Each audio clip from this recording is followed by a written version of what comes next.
Hello again. So this is a series of videos from Peter Santanello, invited to Amish dinner. Actually, I wanted to watch this video for 2 years or so. It was I think on my previous tablet, and it crashed, didn't start again, and I finally saw it again. It was recommended after watching his series from Osipenko from 2017, which a reader of my site suggested to me. We got in contact via talked about lots of things, for example, um, and social people, cults, etc., but also this topic. And it was interesting, although he missed a lot of things that I think would be interesting, or better to give an overview of life in Ukraine, such as transportation, marshrutkas, or buses, etc. How to get from, especially a village, then you probably only have the option of a marshrutka, sort of minibus. How often do they go, etc. And what is the cost involved? This cost involved in living. What are the real problems in living, economical, job security, for example, as someone told me in Zaporizhia, not being able to save, as also a few people told me in Zaporizhia, but also a friend in Sumy. And there are many things that could have been added that I think would have been better to add, to give an overview of life in Ukraine rather than life living with that family. But in any case, it was interesting. And by the way, I think at that time already it was fairly professional what he did. He had a cameraman, really. There was someone videoing him, and people doing translation and other stuff.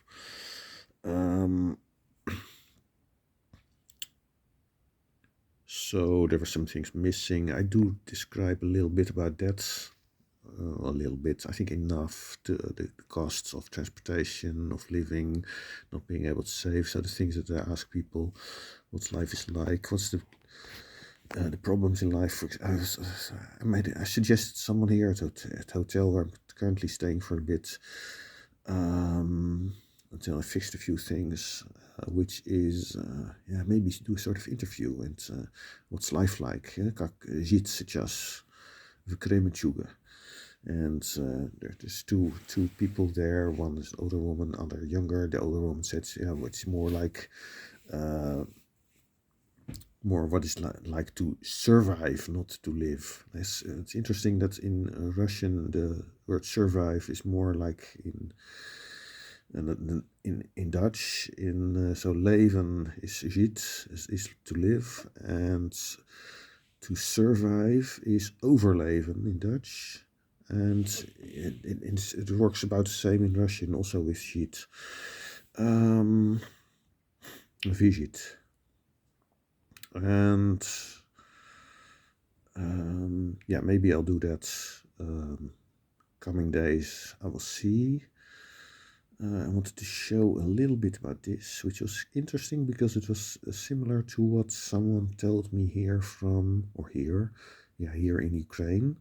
But it was in Shragel, Novograd-Volhynsky, formerly known, in Hotel Leon, one of the administrators, and I had an interesting talk with her about where to live. For example, she was from the Donetsk area, but her apartment got shot, and I think she did not have much left, and she ended up eventually here or there, because I'm not in Shragel at the moment.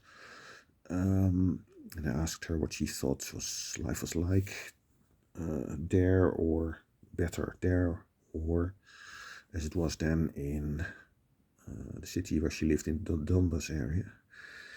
And she couldn't really answer because she said, for her, friends are very important, and to have contact with them, meetings with them, not just via internet.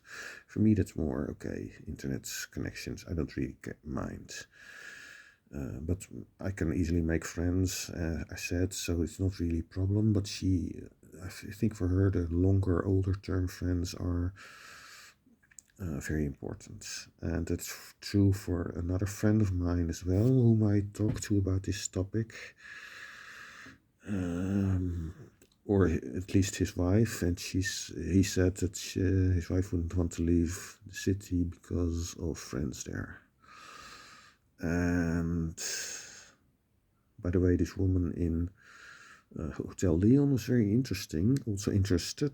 I showed her my website and she said next morning, yeah, I've read everything. When's the next next update coming?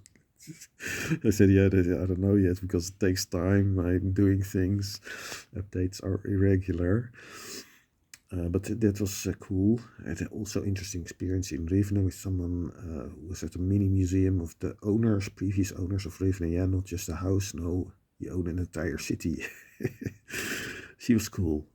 She even suggested to buy me some tea for herself as well. I didn't really want that because I prefer then to buy it. But she insisted, and we had a very interesting talk about a lot of topics. It's very pleasant, and yeah, it's not so hard to make friends, but also some people are just.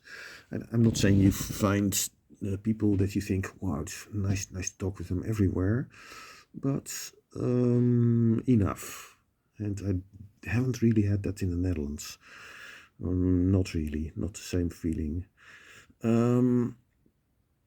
So, with the woman in, she mentioned, yeah, very important friends, and this is the Amish, and Amish, I've a very interesting, very good documentary about them, is from, was it 2010 or so? I'd have to check. It's Living with the Amish. It's an English series or UK series. There's also an American series or a few series which I didn't like. With too many antisocial people. I thought the English series was a lot more pleasant. Right. That's even maybe one reason we would not want to have internet, is because if you get involved in stuff like that, you can just help yourself in whatever you want to online. The need for each other isn't there as much. The instant communication.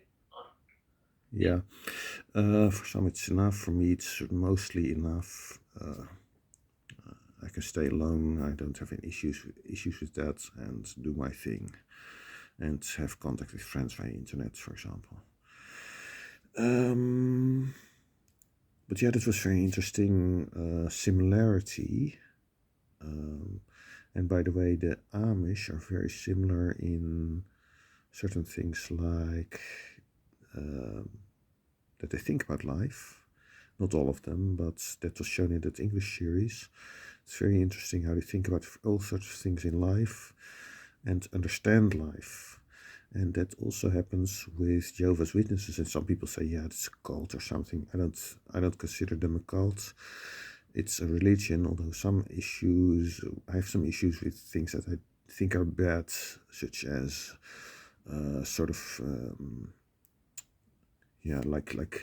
like with the Amish also do, though these are a bit more loose. One has a few phones, one has a few cars, or one car and an electric car, something like that.